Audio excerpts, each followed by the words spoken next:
ওকে, location পাঠা, আমি আসতেছি।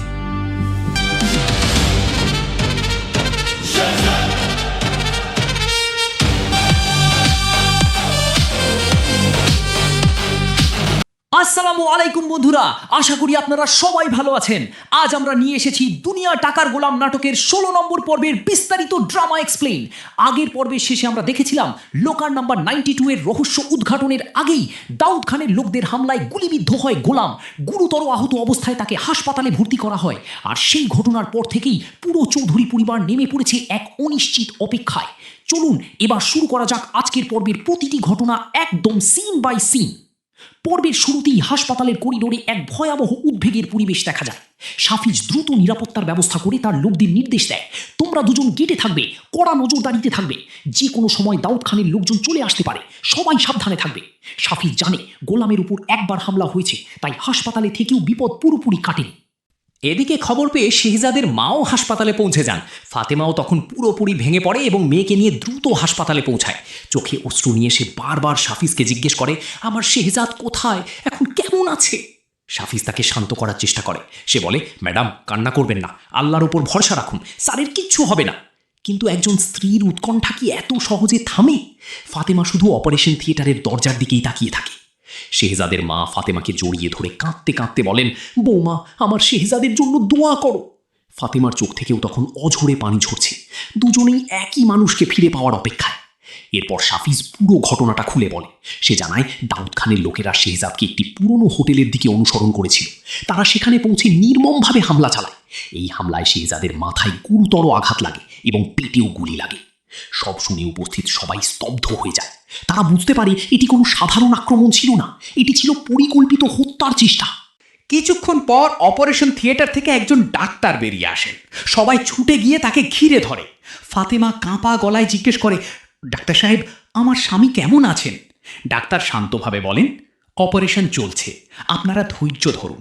4 জন সিনিয়র বিশেষজ্ঞ ডাক্তার একসঙ্গে অপারেশন করছেন, এখন বাকিটা আল্লাহর ইচ্ছা। এই কথা শুনে সবাই আরও বেশি দোয়া করতে থাকে। এদিকে দৃশ্য পাল্টে যায় দাউদ খানের আস্তানায়। দাউদ খান নিজের লোকদের ওপর প্রচণ্ড রেগে যায়।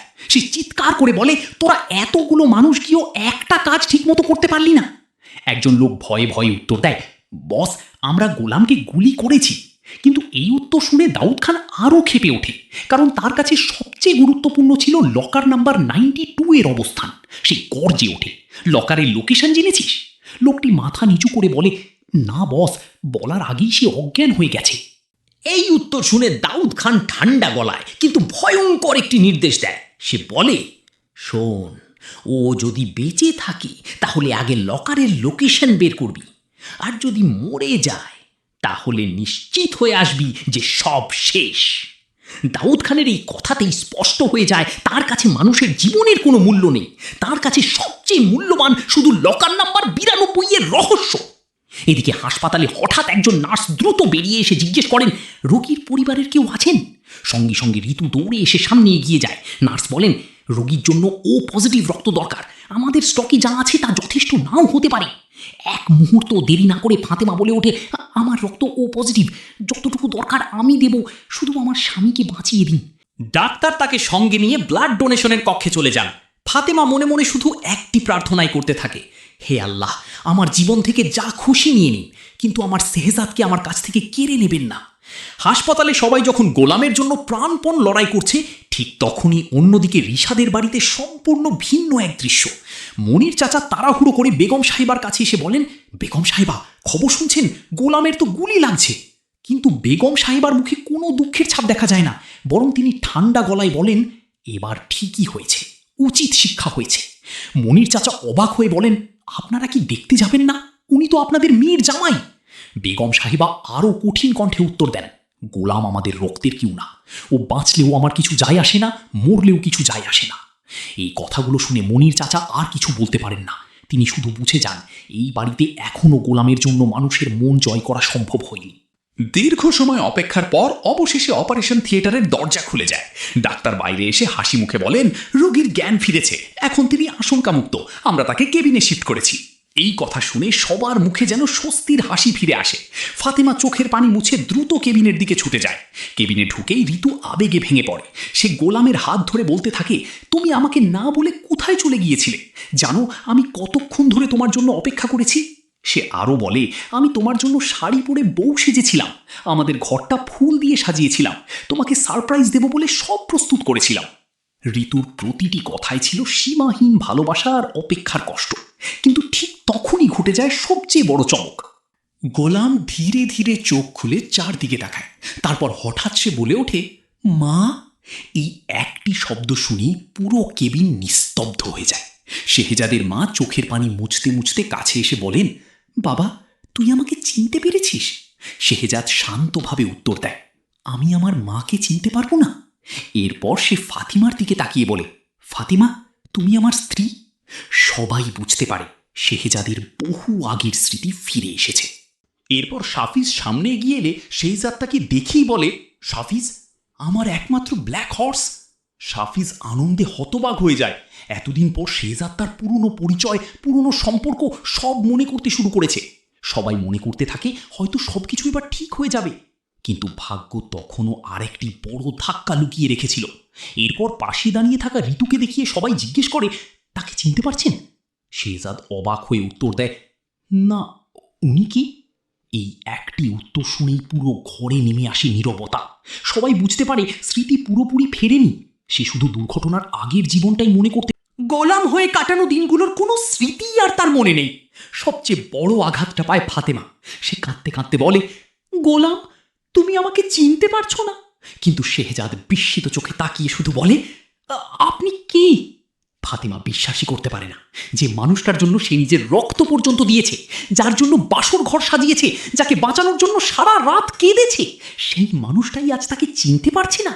ফাতেমা কান্নায় ভেঙে পড়ে। ঠিক তখনই সাফিজ এগিয়ে এসে তাকে শান্ত করে। সে বলে, ম্যাডাম প্লিজ এখন স্যারকে কোনো মানসিক চাপ দেওয়া যাবে না। সাফিজ ধীরে ধীরে ফাতেমাকে কেবিনের বাইরে নিয়ে যায়।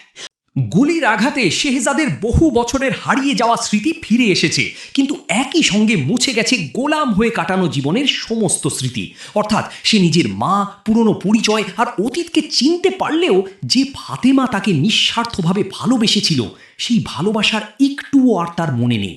ফাতেমার জীবনে যেন আবারও নেমে আসে এক নতুন অন্ধকার। ফাতেমা কেবিনের বাইরে কান্নায় ভেঙে পড়েছে। অন্যদিকে শেহজাদ হঠাৎ চারদিকে তাকিয়ে জিজ্ঞেস করেন, মা আমার মেয়ে কোথায়? ফাতেমা কিছুটা অবাক হয়ে বলেন, শ্রিয়া তো আপনাদের সাথেই ছিল। এক মুহূর্তেই সবার মুখের রং পাল্টে যায়। সাফিজ সঙ্গে সঙ্গে পরিস্থিতির গুরুত্ব বুঝে লোকদের নির্দেশ দেয়, পুরো হাসপাতাল তন্ন তন্ন করে খুঁজে ফেলো, সিঁড়ি, লিফট, করিডোর কোথাও যেন বাদ না যায়। সে আরও বলে, স্যার যদি জানতে পারেন যে প্রিয়া মামুনি নিখোঁজ, তাহলে ভয়ঙ্কর পরিস্থিতি তৈরি হবে। পুরো হাসপাতালে শুরু হয়ে যায় ছোটাছুটি। অন্যদিকে দেখা গিয়েছিল এক অচেনা ব্যক্তির রানী আম্মা কৌশলে ছোট্ট প্রিয়াকে হাসপাতাল থেকে বের করে নিয়ে গিয়েছিল। প্রিয়া সরল মনে জিজ্ঞেস করে, আমার আম্মু কোথায়? তুমি তো বলেছিলে আম্মুর কাছে নিয়ে যাবে। লোকটি মিথ্যা আশ্বাস দিয়ে বলে, হ্যাঁ তোমার মা বাবার কাছেই নিয়ে যাচ্ছি, একটু চুপচাপ থাকো। প্রিয়া কিছুই বুঝতে পারে না। সে কান্নাকাটি করতে থাকে। কিন্তু দর্শক বুঝে যায় এটি একটি পরিকল্পিত অপহরণ। সাফিজ ও হাসপাতালের নিরাপত্তা কর্মীরা অনেক খোঁজাখুঁজির পরও প্রিয়াকে খুঁজে পায় না। শেষ পর্যন্ত বাধ্য হয়ে তারা শেহজাদকে পুরো ঘটনাটা জানায়। শুনেই শেহজাদের চেহারা বদলে যায়। সে আর বিছানায় বসে থাকতে পারে না।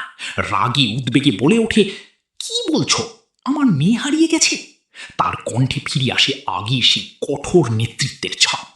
শেহজাদ সঙ্গে সঙ্গে ফোন হাতে নেয়।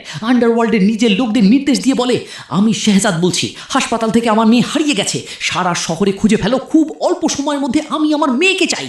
সাফিজ বুঝতে পারে পুরনো শেহজাদ সত্যিই ফিরে এসেছে। এখন সে নিজের পরিবারকে বাঁচাতে কোনো কিছুতেই পিছিয়ে থাকবে না। এদিকে ঋতু হাসপাতাল থেকে বাড়িতে ফিরে আসে। তার বাবা উদ্বিগ্ন হয়ে জিজ্ঞেস করেন, মা গোলাম কেমন আছে? ঋতু চোখের পানি ধরে রাখতে পারে না। সে কাঁদতে কাঁদতে বলে, গোলাম ঠিক আছে, কিন্তু সে আমাকে চিনতে পারছে না।